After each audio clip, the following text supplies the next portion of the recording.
Alors bonjour tout le monde, donc nous allons reprendre, ou plutôt prendre la suite de là où on s'était arrêté. On s'était arrêté en Genèse chapitre 19, on avait vu presque tout le chapitre, et on va voir la dernière partie du chapitre, et puis le chapitre suivant, et je vais vous le lire, ensuite on va le faire reprendre au fil de l'eau, comme on dit, en faisant des commentaires, et je sortirai un point essentiel en fait, qui est assez intéressant, qu'on voit pas forcément en lisant de suite. On voit juste une succession d'événements qui valent ce qu'ils valent, sur lesquels on peut tirer les conclusions qu'on arrive à tirer, mais il y a quelque chose qui est un petit peu plus haut à voir. Donc Genèse 19 à partir du verset on va dire 26, mais c'est 27 qui m'intéresse, et donc on va continuer la lecture. Donc la femme de Lot regarda en arrière et elle devint une statue de sel. Verset 27, Abraham se leva de bon matin pour aller au lieu où il s'était tenu en présence de l'Éternel. Et ça va être un peu comme, on va dire, une forme de verset clé pour cet après-midi, mais on va développer le reste. Et je vous donnerai un titre à la fin, tiens. Ça sera pas mal. Verset 28, il porta ses regards du côté de Sodome et de Gomorrhe et sur tout le territoire de la plaine. Et voici, il vit s'élever de la terre une fumée, comme la fumée d'une fournaise. Lorsque Dieu détruisit les villes de la plaine, il se souvint d'Abraham, et il fit échapper Lot du milieu du désastre par lequel il bouleversa les villes où Lot avait établi sa demeure. Verset 30, Lot quitta Tsoar pour la hauteur et se fixa sur la montagne avec ses 2 filles, car il craignait de rester à Tsoar. Il habita dans une caverne, lui et ses 2 filles. L'aîné dit à la plus jeune, notre père est vieux, et il n'y a point d'homme dans la contrée pour venir vers nous, selon l'usage de tout le pays. Verset 32, viens, faisons boire du vin à notre père, et couchons avec lui, afin que nous conservions la race de notre père. Elles firent donc boire du vin à leur père cette nuit-là, et l'aîné alla coucher avec son père. Il ne s'aperçut ni quand elle se coucha, ni quand elle se leva. Le lendemain, l'aîné dit à la plus jeune, voici, j'ai couché la nuit dernière avec mon père, faisons-lui boire du vin encore cette nuit, et va coucher avec lui, afin que nous conservions la race de notre père. Elles firent boire du vin à leur père, encore cette nuit-là, et la cadette alla coucher avec lui. Il ne s'aperçut ni quand il se coucha, ni quand elle se leva. Les 2 filles de Lot devinrent enceintes de leur père, l'aînée enfanta un fils qu'elle appela du nom de Moab, c'est le père des Moabites jusqu'à ce jour, et la plus jeune enfanta aussi un fils qu'elle appela du nom de Ben-Ami, c'est le père des Ammonites jusqu'à ce jour. Bon, on va lire donc le chapitre suivant. Donc là déjà, voilà, on a déjà une histoire qui est très intéressante et voilà, qui patine à fond dans le péché. Mais on va y revenir. Chapitre 20. Abraham partit de là pour la contrée du Midi, il s'établit entre Kadès et Shur, et fit un séjour à Guérar. Abraham disait de Sarah, sa femme, c'est ma sœur. Abimelech, roi de Guérar, fit enlever Sarah. Alors Dieu apparut en songe à Abimelech pendant la nuit, et lui dit, voici, tu vas mourir à cause de la femme que tu as enlevée, car elle a un mari. Abimelech, qui ne s'était point approché d'elle, répondit, Seigneur, ferais-tu périr même une nation juste? Ne m'a-t-il pas dit, c'est ma sœur? Et elle-même n'a-t-elle pas dit, c'est mon frère? J'ai agi avec un cœur pur et avec des mains innocentes. Dieu lui dit en songe, je sais que tu as agi avec un cœur pur. Aussi t'ai-je empêché de pécher contre moi. C'est pourquoi je n'ai pas permis que tu la touchasses. Maintenant, rends la femme de cet homme, car il est prophète. Il priera pour toi et tu vivras. Mais si tu ne la rends pas, sache que tu mourras, toi et tous ceux qui t'appartiennent. Abimelech se leva de bon matin, il appela tous ses serviteurs et leur rapporta toutes ces choses, et ces gens furent saisis d'une grande frayeur. Abimelech appela aussi Abraham, et lui dit, « Qu'est-ce que tu nous as fait? Et en quoi t'ai-je offensé que tu aies fait venir sur moi et sur mon royaume un si grand péché? Tu as commis à mon égard des actes qui ne doivent pas se commettre. » Et Abimelech dit à Abraham, « Quelle intention avais-tu pour agir de la sorte? » Abraham répondit, je me disais qu'il n'y avait sans doute aucune crainte de Dieu dans ce pays, et que l'on me tuerait à cause de ma femme. De plus, il est vrai qu'elle est ma sœur, fille de mon père, seulement elle n'est pas fille de ma mère, et elle est devenue ma femme. Lorsque Dieu me fit errer loin de la maison de mon père, je dis à Sarah, voici la grâce que tu me feras, dans tous les lieux où nous irons, dis de moi, c'est mon frère. Abimelech prit des brebis, des bœufs, des serviteurs, des servantes, et les donna à Abraham, et il lui rendit Sarah, sa femme. Abimelech dit, voici, mon pays est devant toi, demeure où il te plaira. Et il dit à Sarah, voici, je donne à ton frère, il y a de l'humour, lui. Je donne à ton frère 1000 pièces d'argent, cela te sera un voile sur les yeux pour tous ceux qui sont avec toi, et auprès de tous, tu seras justifié. Abraham prie à Dieu, et Dieu guérit Abimelech, sa femme et ses servantes, et elles purent enfanter, car l'Éternel avait frappé de stérilité toute la maison d'Abimelech à cause de Sarah, femme d'Abraham. Deuxième histoire très intéressante. Il y a un lien entre les deux, il n'est pas du tout évident dans un premier temps, mais on va juste un petit peu dérouler rapidement les choses.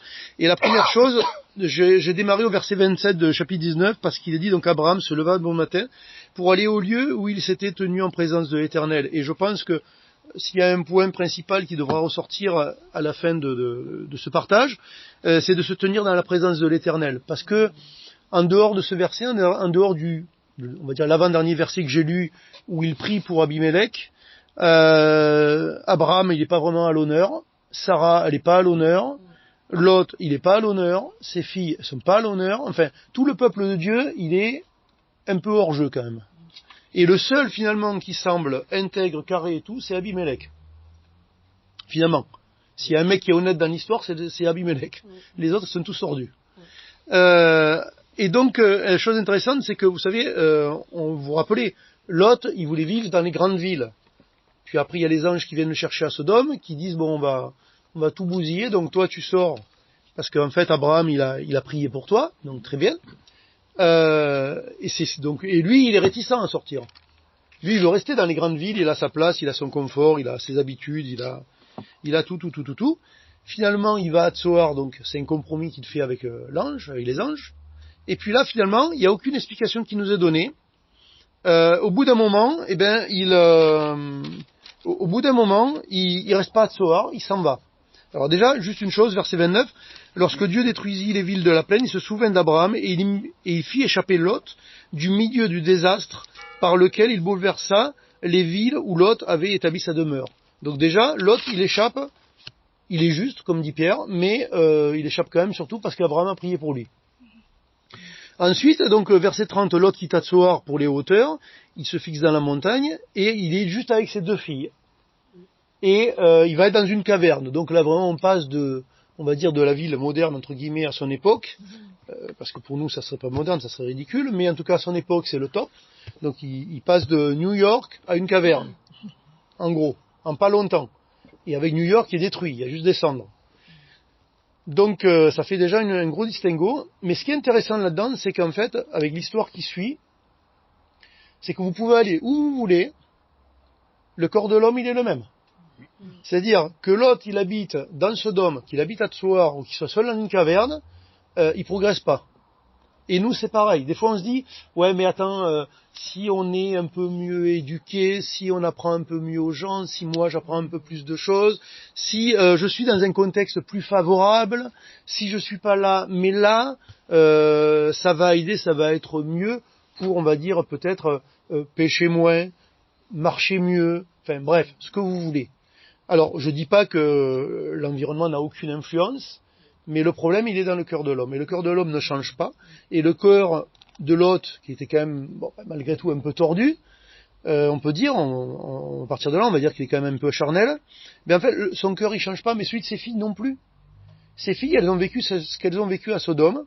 Et en fait, elles vont... Alors, beaucoup de commentateurs disent, en fait, elles sont vraiment dans le prolongement de Sodome. Je dirais pas forcément. Pas forcément. Parce qu'elles disent un truc intéressant quand même. Elles disent, donc il habita dans une caverne, lui et ses 2 filles. L'aîné dit à la plus jeune, notre père est vieux, il n'y a point d'homme dans la contrée pour venir vers nous, selon l'usage de tous les pays. Ça c'est intéressant quand même. Parce que, en fait, quand on a parlé de Sodome la fois d'avant, ou la fois encore avant, je sais plus, on a dit qu'entre autres, il n'y avait pas que ça, mais entre autres, il y avait le péché d'homosexualité. Et donc quelque part le discours de la fille aînée là ici, certes, il est empreint de péché parce que l'inceste c'est pas le cœur de Dieu. C'est évident que là elles ont pas consulté Dieu pour dire ben on va coucher avec papa pour prolonger la descendance, bien sûr. D'ailleurs, elles sont bien conscientes que lui, il n'était pas d'accord, puisqu'elles l'ont fait boire les deux fois. Donc évidemment, tout le monde est conscient qu'on fait ce qu'on ne doit pas faire, il n'y a pas de problème. Néanmoins, c'est comme s'il y avait une forme de progression dans leur tête. À Sodome, c'était ça, et nous, en fait, on va essayer de sauver les meubles en faisant quelque chose d'un peu mieux quand même. C'est-à-dire que c'est quand même un homme, une femme, c'est quand même une intention de bonne volonté. On va prolonger la descendance de notre père. Donc il y a des éléments entre guillemets positifs là-dedans, mais néanmoins c'est un inceste, néanmoins tu bourres ton père, néanmoins c'est le péché, c'est n'importe quoi, tout est à l'envers. Mais tout est à l'envers, mais en même temps c'est comme si c'était mieux qu'à Sodome. Alors, après peser entre la peste et le choléra, c'est difficile quoi. Hein. Toujours est-il, ce qu'on sait, c'est que c'est pas le cœur de Dieu, et ce qui est sûr, c'est que d'être dans une caverne n'a pas résolu des problèmes, n'a pas amélioré le cœur des uns et des autres, n'a pas extirpé Sodome du cœur de Lot ou de ses filles. Ça n'a pas été la solution. Ça n'a pas été la solution. Je dirais peut-être avec un peu d'arrogance que peut-être 1500 ans plus tard, quand les moines se sont mis au perché tout seuls, perdus, ils ont fait un peu pareil, et puis en fait ils se sont aperçus qu'il n'y avait plus rien à voir, mais la convoitise était dans leur cœur de toute manière, et que même s'il y avait plus de moyens de pécher, dans leur tête c'était suffisant pour pécher. T'es seul, perdu, tu pêches toi-même quoi en fait. Donc ça c'est quand même intéressant. Pourquoi ? Pour savoir de quoi nous sommes faits en fait. De quel bois nous sommes fabriqués. Donc la suite de l'histoire, on va pas forcément s'étaler outre mesure, si ce n'est que donc effectivement elles lui font boire du vin, elles vont coucher avec lui, elles vont tomber enceintes toutes les deux, et le résultat des courses c'est que il va y avoir deux destinées derrière, les Ammonites et les Moabites, et que les deux vont causer des problèmes à Israël dans la suite des siècles évidemment. Tout comme Agar, ça va être Ismaël, et ça va causer des problèmes ensuite à Israël par la suite, évidemment. Et puis, etc. Et à chaque fois qu'on dévie de ce que Dieu nous demande, on ne voit pas forcément le résultat immédiatement, mais à un moment donné, ça va pousser des mauvaises herbes. On le sait, c'est évident. Et en plus, je dirais que juste le nom des deux fils qui va donner le nom de deux nations rappelle le péché d'Israël, en fait. Ou le péché du peuple issu d'Israël, de la famille d'Abraham. Puisque les deux noms vont parler effectivement de fils de mon père et puis un autre truc, mais ça revient même, ça va nous ramener à chaque fois le péché en plein visage. Donc c'est assez intéressant. On voit, alors vous avez commencé un petit peu à goûter à ce que je veux dire, mais on va y aller après. Donc on a un Abraham qui prie depuis des années pour avoir une descendance, qui a fait sa magouille pour en avoir une et qui a eu Ismaël. Et là, on a Lot, qui alors lui, par contre, il fait n'importe quoi, mais les enfants poussent de suite. Et intéressant, donc le chapitre suivant, Abraham partit de là, pour la contrée du Midi, s'établit entre Kadesh et Shur, il fait un séjour à Guérar. Abraham disait de Sarah, sa femme, c'est ma sœur, Abimelech, roi de Guérar, fit enlever Sarah. Donc lui, bon après on va pas trop discuter les us, les coutumes, les machins, ceci et cela. Donc effectivement il a fait enlever, c'est pas super génial. L'autre, il ment, donc lui il sait pas, il enlève une femme qui est pas mariée en tout cas, du moins à ce niveau-là il pêche pas, on va dire. En tout cas selon ce qu'il connaît. Même si on peut discuter sur est-ce qu'il pêche pas, puisque finalement on peut dire tu enlèves quelqu'un contre sa volonté. Bon. On peut toujours discuter, mais c'est pas le point central du chapitre. On dirait que Dieu s'en fiche un petit peu, en tout cas là présentement. Donc il a fait enlever, et c'est drôle parce que il est dit donc verset 3. Alors Dieu apparut en songe à Abimelech pendant la nuit et lui dit voici, tu vas mourir à cause de la femme que tu as enlevée, car elle a un mari. Abimelech, qui ne s'était point approché d'elle, répondit Seigneur, ferais-tu périr même une nation juste? C'est drôle parce que la manière dont les choses sont écrites, elles sont vraiment écrites, inspirées par Dieu pour nous dire des choses. C'est pas anodin. Qu'est-ce que dit Abimelech? Abimelech, il dit exactement ce que Abraham a prié pour que Lot soit sauvé de Sodome et Gomorrhe. Ferais-tu périr le juste avec l'injuste? Et là, qu'est-ce qu'il dit Abimelech? Il dit exactement la même chose. Est-ce que tu vas faire périr une nation qui est juste avec l'injuste? Il dit exactement la même chose. Mais chose très intéressante, Dieu parle à Abimelech en songe. Et pourquoi il n'a pas parlé à Lot en songe? La fille aînée, elle y est allée, la fille cadette, elle y est allée. Et quoi, il y en aurait une troisième, on y allait encore? Et Dieu n'a rien dit, il n'a pas bougé. Pourquoi il n'a pas bougé? Ben, c'est pas compliqué, hein. Il n'a pas bougé parce que, verset 5, ne m'a-t-il pas dit donc que c'est ma sœur, et elle-même n'a-t-elle pas dit c'est mon frère? Donc là, les deux, Abraham, Sarah, même pied d'égalité, il n'y a pas de problème, on pêche pareil, ensemble, un front commun, impeccable, pas de problème, on va dans la même direction, c'est la grande communion dans le mariage, c'est super. On est d'accord, ensemble, on fait comme ça. Donc Dieu lui dit en songe, je sais que tu as agi avec un cœur pur, aussi t'ai-je empêché de pécher contre moi. Et ouais, il n'a pas empêché l'autre de pécher. Mais peut-être parce que le constat de Dieu, c'est que l'autre n'avait pas un cœur pur.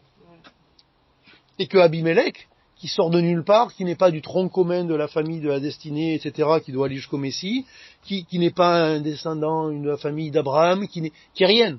C'est juste un type qui n'a rien à voir dans l'histoire, en fait. Mais qui apparemment a une forme de crainte de l'Éternel. Et en plus, Dieu lui parle dans un songe.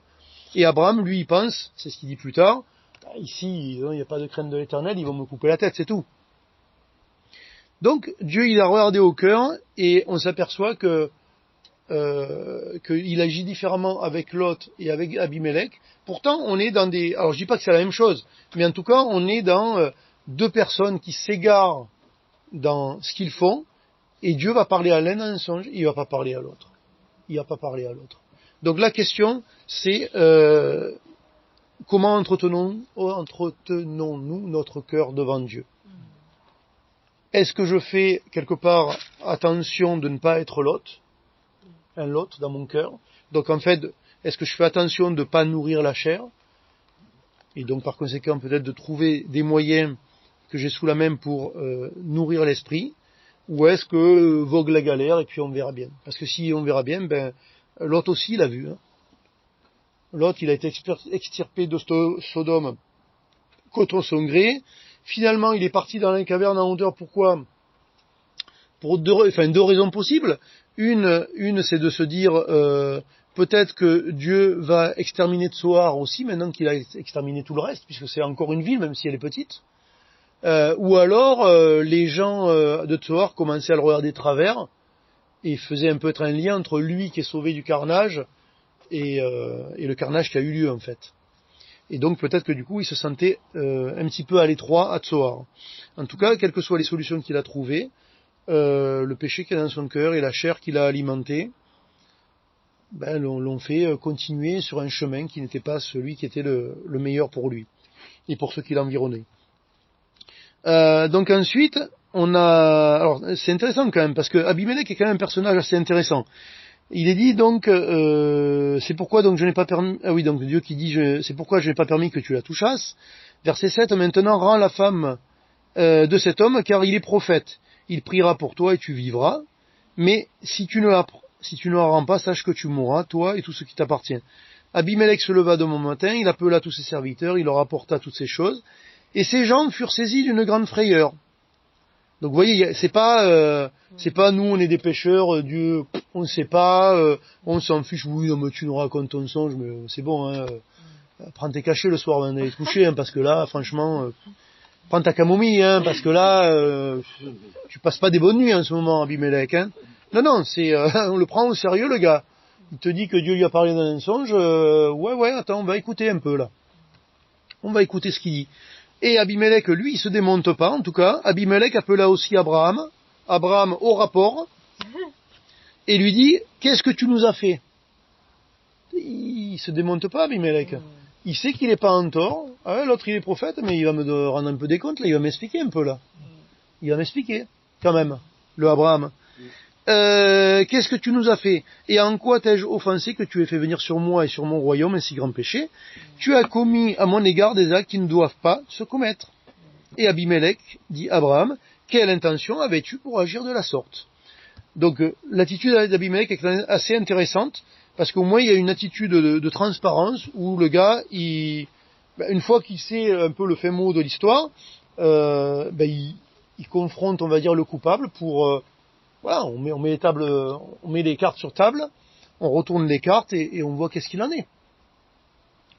Et il va respecter l'office d'Abraham, parce qu'Abraham est prophète, c'est ce que lui dit Dieu, et il va rester d'une certaine manière dépendant d'Abraham, puisque c'est Abraham qui va prier pour lui à la fin, pour lui et pour son peuple. Donc quelle intention? Et au verset 11, Abraham répondit: je me disais qu'il n'y avait sans doute aucune crainte de Dieu dans ce pays, et que l'on me tuerait à cause de ma femme. De plus, il est vrai qu'elle est ma sœur, fille de mon père seulement, elle n'est pas fille de ma mère, et elle est devenue ma femme. Lorsque Dieu me fit errer loin de la maison de mon père, je dis à Sarah: voici la grâce que tu me feras dans tous les lieux où nous irons. Dis de moi, c'est mon frère. Donc vous vous rappelez, c'est la deuxième fois qu'on fait la même chose. La première fois, c'était en Égypte. Résultat des courses, pas résultat direct, mais en tout cas indirect, c'est Agar et puis Ismaël. Et puis il se fait sortir d'Égypte à coups de pied dans les fesses aussi, ce qui ne sera pas le cas ici. Mais il est quand même protégé par Dieu.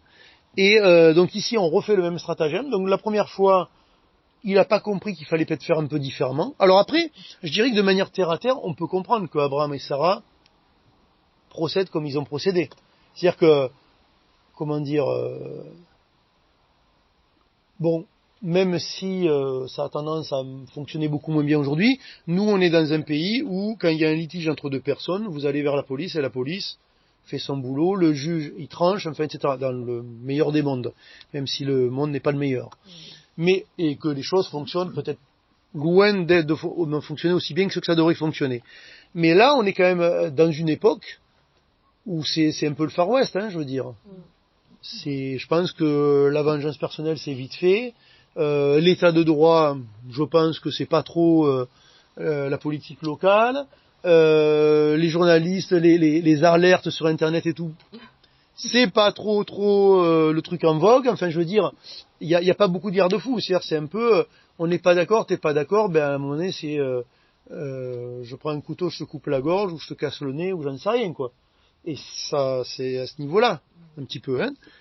On n'est pas pas forcément dans une civilisation très avancée, avec des limites qui sont mises malgré tout. Donc, du coup, on peut quand même comprendre l'attitude d'Abraham. Mais néanmoins, Abraham, comme dirait l'autre, pas l'autre, mais l'autre, c'est comme s'il a vu Dieu, quoi. T'as quand même vu Dieu plusieurs fois, enfin vu Dieu en tout cas, t'as entendu Dieu te parler plusieurs fois, il t'a promis des choses, t'as vécu des choses avec Dieu, et nous c'est pareil. Sur cette base-là, parce que nous avons eu un cheminement avec Dieu, sur cette base-là, je dois appliquer ma foi pour faire confiance à Dieu.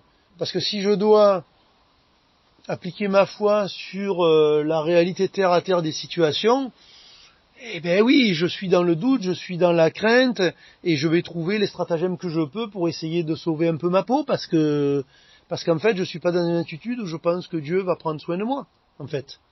Donc j'ai besoin de méditer sur ce que Dieu dit, j'ai besoin de méditer sur le cheminement que j'ai eu avec lui, pour l'étape d'après, et pour lui faire confiance, parce que sinon, naturellement, je vais faire confiance à ma chair, je vais faire confiance à ceux qui sont forts autour de moi, je vais faire confiance à d'autres choses, mais je vais trouver d'autres moyens, tout simplement, comme eux. Alors peut-être peut-être que la corde elle sera moins grosse, peut-être, parce que je suis policé, éduqué, chrétien depuis longtemps, je connais ma Bible et il y a des limites quand même que je vais pas dépasser, peut-être, et peut-être pas même. Mais néanmoins, on en est là. Alors juste une dernière chose avant d'arriver à ma conclusion quand même. Alors donc juste ici, donc oui effectivement, c'est un demi-mensonge enfin une demi-vérité est un vrai mensonge, donc c'est ce que applique Abraham là, puisqu'en fait c'est une demi-vérité de dire que c'est sa sœur, puisqu'elle est effectivement sa sœur, ou du moins sa demi-sœur, donc le même père mais pas la même mère, mais ils sont quand même mariés, donc évidemment c'est évident que la priorité dans l'ordre des relations, c'est qu'ils sont mariés, évidemment, c'est pas qu'ils sont frères et sœurs. Et qu'évidemment, il a l'intention de détourner la chose.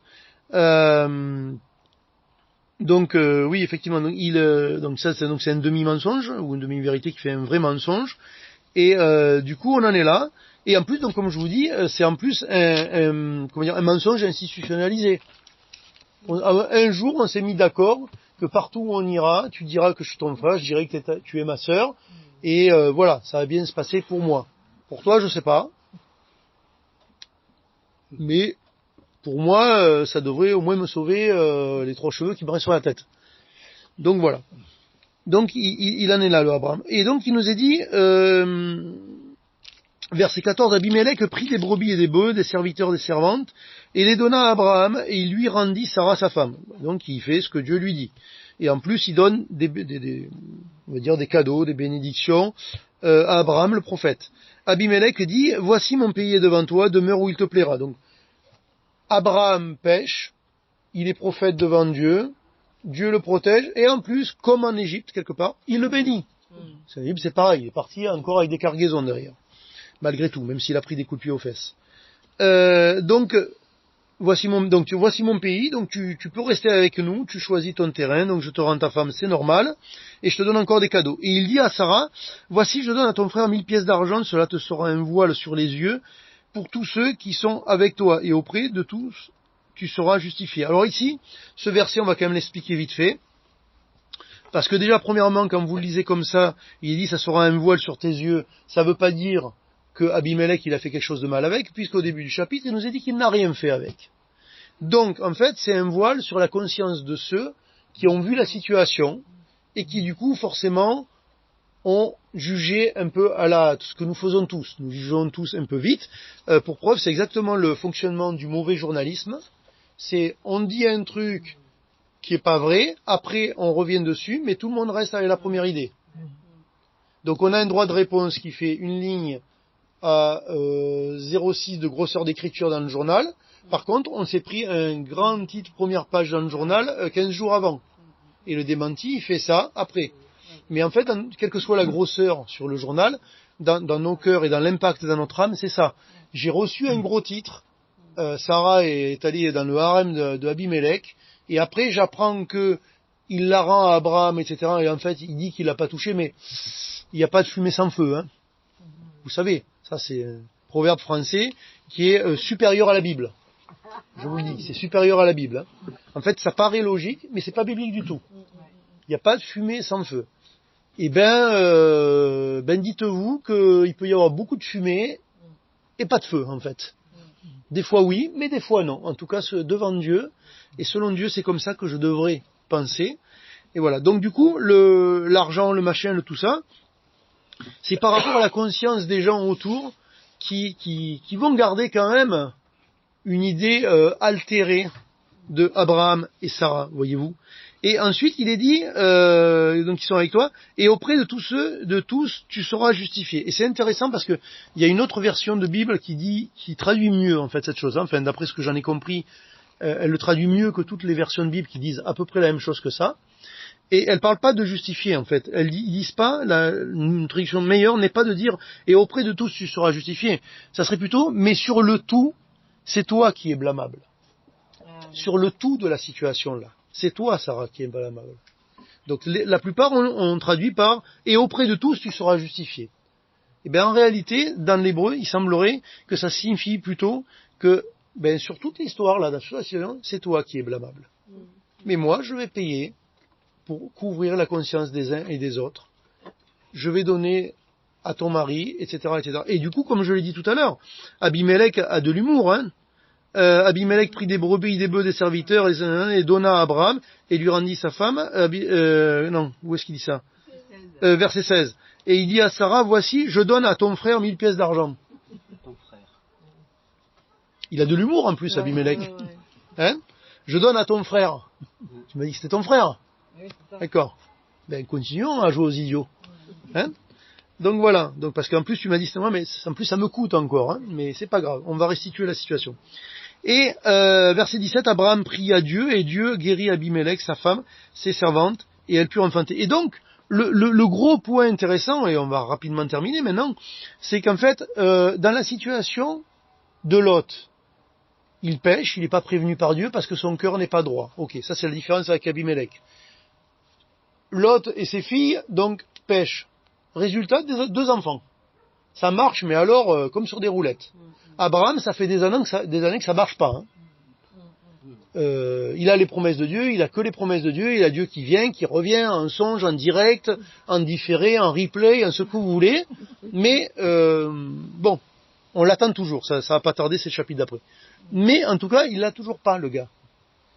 L'autre, il pêche, il les a. Et ici, très intéressant, verset 18. Car l'Éternel avait frappé de stérilité toute la maison d'Abimelech à cause de Sarah, femme d'Abraham. Eux, ils ont aussi un problème de stérilité, dis donc. Et Dieu, il demande à qui de prier pour que les enfants naissent? À qui il demande Dieu de prier pour que les enfants y naissent dans le royaume d'Abimelech? Eh bien, au mec qui n'arrive pas à avoir d'enfants. C'est bien ça, hein? Alors Abraham, il doit commencer à devenir fou là dans la situation, tu vois. L'autre, il pêche, il a des gosses. Les autres, je prie, ils vont avoir des gosses. Et quand moi je prie pour avoir l'enfant qui m'est promis, et il n'y a pas de gosses. Voilà. Alors le titre que je voulais vous donner, j'aurais voulu le donner avant, j'aurais dit Abraham, profession, prophète. Et en fait, l'application pour nous, c'est celle-ci.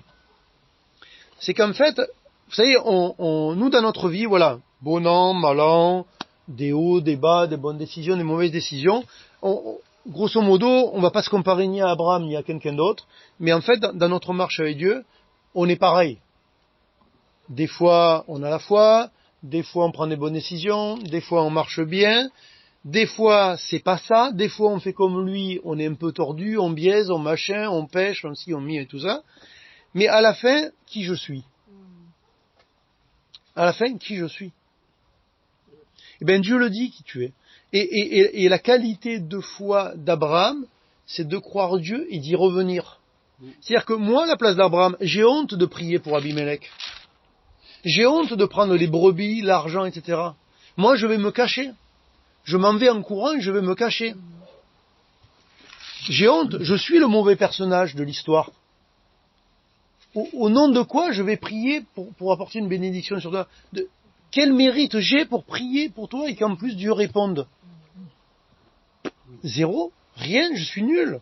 Je suis zéro. Et ouais, mais ce qu'il faut comprendre, c'est que tout vient de Dieu.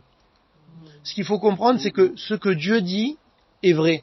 Et nous vivons dans le réel, mais au-dessus du réel, il y a la vérité.